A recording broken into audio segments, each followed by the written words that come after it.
चलिए देखिए, आज हम लोग जो है आपका ई सेट जो है 12th केमिस्ट्री का जो है आंसर की यहाँ पे करने वाले हैं। ठीक है, अगर आपका दूसरा भी सेट है तो इससे कोई दिक्कत नहीं है।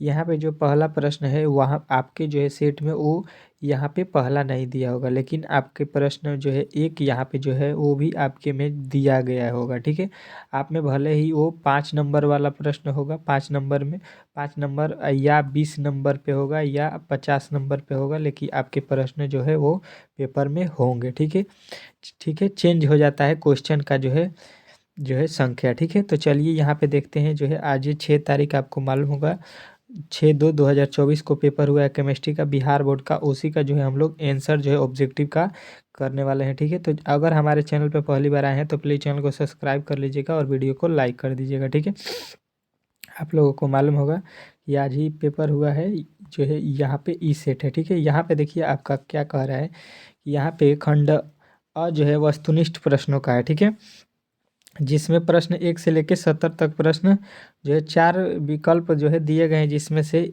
आपको केवल जो है सही वाले विकल्प को चुनना है और एमआर सीट में रंगना है। ठीक है, जिसमें से केवल 35 ठो प्रश्नों का ही उत्तर आपको देना है। ठीक है, ये तो आप लोगों को अच्छे तरीके से मालूम होगा और आपने जो है वहाँ पे 35 ठो का उत्तर भी दिया होगा। कह रहा है विटामिन जो खून को संकनित होने में मुख्य भूमिका निभाता है उसको हम लोग क्या बोलते हैं। तो यहाँ पे जो है आप लोगों को बताना है कि उसको जो है हम लोग बोलते हैं विटामिन के। ठीक है, ऑप्शन नंबर जो है डी वाले को आपको राइट करना था। ठीक है, चलिए अगला प्रश्न देखिए, कह रहा है आपका दूसरा क्लोरोएमीन टी है एक। क्या है क्लोरोएमीन टी, ये आपको बताना है। ठीक है, तो ये आपको बताना है कि क्लोरोएमीन टी जो है आपका होता है ऑप्शन नंबर बी, एंटीसेप्टी। चलिए अगला प्रश्न देखिए, तीसरा आ चुका है आपके सामने। तेज़ी में हम लोग करेंगे, केवल आंसर ही हमको जो है मिलाना है, तो तेज़ी में हम लोग कर लेंगे क्योंकि आपको हिंदी का भी तैयारी करना है। ठीक है, तो हाइड्राजीन एक दवा है जिसका उपयोग निम्नलिखित में से किसके इलाज के लिए किया जाता है। तो ये जो है आपको बताना है कि इससे हम लोग टाइफाइड का जो है यहाँ पे इलाज करते हैं। ठीक है, तेज़ी में चलिए हम लोग हल करते हैं। निम्नलिखित में से कौन एक एल्कालाइड है। ठीक है, तो ये जो है आपको बताना है कि इसमें सभी जो है आपके एल्कलाइड है। ठीक है, अगला प्रश्न देखिए, कह रहा है निम्नलिखित में से कौन प्राकृतिक रबड़ है। ठीक है, तो यहाँ पे जो है ऑप्शन नंबर ए हो जाएगा आइसोप्रीन। ऑप्शन नंबर ए वाला आपका जो है राइट है। ठीक है, अगला प्रश्न देखिए, 6वां, एक कच्चा पदार्थ जो नायलॉन बनाने में प्रयुक्त होता है उसको हम लोग क्या बोलते हैं। तो ये जो है आपको बताना है कि ये होता है आपका आइसोप्रीन। ठीक है, ऑप्शन नंबर जो है डी जो है आपका राइट आंसर हो जाएगा। ठीक है, अगला प्रश्न कह रहा है F2C बराबर CF2 निम्नलिखित में से किसका मोनोमर है। तो ये जो है आपको बताना है नायलॉन 6 का। ठीक है, अगला प्रश्न देखिए, कह रहा है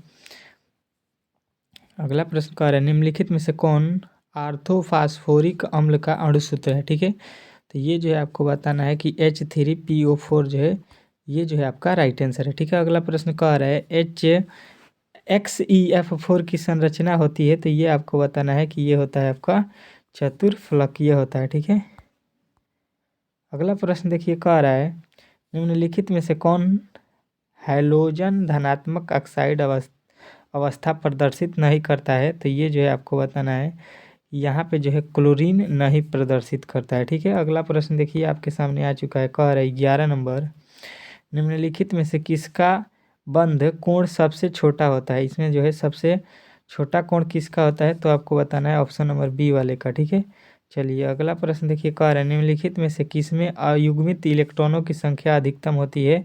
तो यहाँ पे जो है आपको बताना है कि इसमें जो है आपके Mg का जो है सबसे अधिकतम इलेक्ट्रॉनों की संख्या होती है। ठीक है, अगला प्रश्न देखिए, क्रोमियम की अधिकतम ऑक्सीकरण अवस्था कितना होता है। तो यहाँ पे बताना है आपका कि क्रोमियम का जो है अधिकतम 6 होता है। ठीक है, अगला प्रश्न देखिए, कह रहा है अगला कह रहा है सी कॉपर Cu29 का आयन में इलेक्ट्रॉनिक विन्यासों की संख्या कितनी होगी। तो यहाँ पे जो है आपको बताना है कि कॉपर का जो है 0 होता है। ठीक है,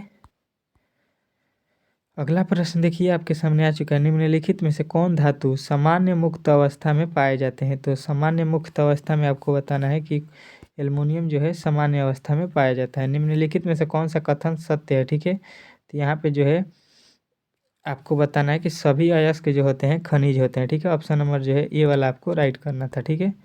अगला प्रश्न देखिए, कह रहे हैं निम्नलिखित धातुओं में से किसके निष्कर्षण में वैद्युत धातुकर्म का उपयोग होता है। तो यहाँ पे जो है आपको बताना है कि यहाँ पे जो है लेड के लिए, ठीक है। ऑप्शन नंबर बी जो है आपको राइट करना है। अगला प्रश्न कह रहे हैं निम्न में से जिसमें दो अलग अलग धातुएं उपस्थित होते हैं उसको हम लोग क्या कहते हैं।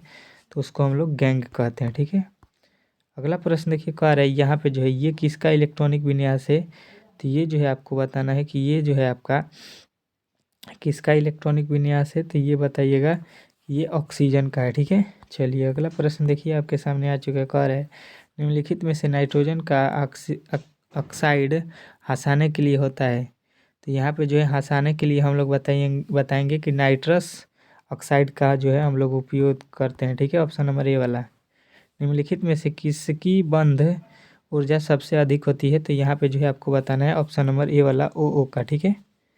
चलिए अगला प्रश्न मिलाते रहिए अपना कितना सही हो रहा है। निम्नलिखित में से किसकी अभिक्रिया एल्किल हैलाइड से कराने पर ईथर बनता है। तो ये जो है शुष्क Ag2O का, ठीक है। चलिए अगला प्रश्न देखिए, कह रहा है यहाँ पे जो है इसका IUPAC नेम आपको बताना है, ठीक है। तो इसका IUPAC नेम 2 हाइड्रोक्सी होगा, ठीक है। अगला प्रश्न देखिए, कह रहा है आपके सामने यहाँ पे आ चुका है, कह रहा है आपका अगला प्रश्न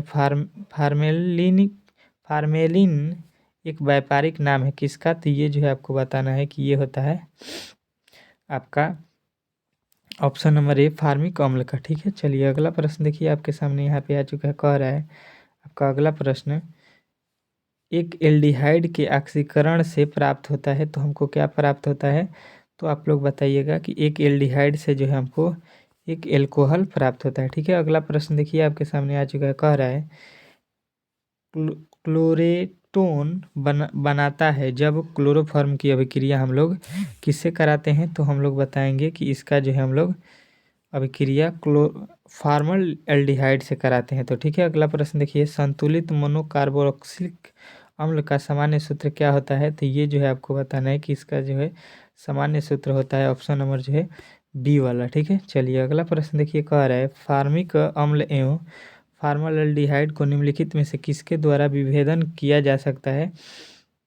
तो ये बताना है आपको कि ये इसको जो है हम लोग ऑप्शन नंबर ए वाला जो है इसी के द्वारा बना सकते हैं, ठीक है। अगला प्रश्न देखिए 29, निम्नलिखित में से कौन प्राथमिक कोटि का अभिक्रिया नहीं है। ऑप्शन नंबर जो है आपको बी लगाना है, ये जो है प्राथमिक कोटि की अभिक्रिया नहीं है, ठीक है। चलिए अगला प्रश्न देखिए, कह रहा है किसी द्वितीय कोटि की अभिक्रिया के वेग स्थिरांक की इकाई जो है होती है। तो यहाँ पे बताना है आपके ऑप्शन नंबर जो है बी जो है आपका राइट आंसर है, ठीक है। अगला प्रश्न देखिए, कह रहे किसी अभिक्रिया का वेग समीकरण जो है यहाँ पे दिया गया है उसका जो है अभिक्रिया की कोटि बताना है। तो आपको एक बताना है, ठीक है। चलिए अगला प्रश्न देखिए, कह रहा है फ्रेंडलिक में अधिशोषण समताप के अनुसार जो है आपको बताना है कि इसमें कौन सा सही है। तो आपको ऑप्शन नंबर बी वाला सही है, ठीक है। मिलाते रहिए जल्दी जल्दी आंसर। दूध है तो दूध जो है आपको बताना है कि दूध जो होता है ये जो है वसा में परिक्षेपित होता है, ठीक है। अगला प्रश्न देखिए, कह रहा है निम्नलिखित में से कौन लाइफोलिक है। तो कोहरा जो है ये लाइफोविक होता है, ठीक है। अगला प्रश्न देखिए, कह रहा है हैबर विधि द्वारा अमोनिया के उत्पादन में निम्नलिखित में से किस उत्प्रेरक का उपयोग होता है। तो यहाँ पे जो है आपको बताना है कि ऑप्शन नंबर ए वाला जो है आपका राइट आंसर है, ठीक है। चलिए वीडियो अच्छा लगा हो तो प्लीज़ चैनल को सब्सक्राइब करें और वीडियो को लाइक करें, ठीक है। चलिए मिलते हैं अगले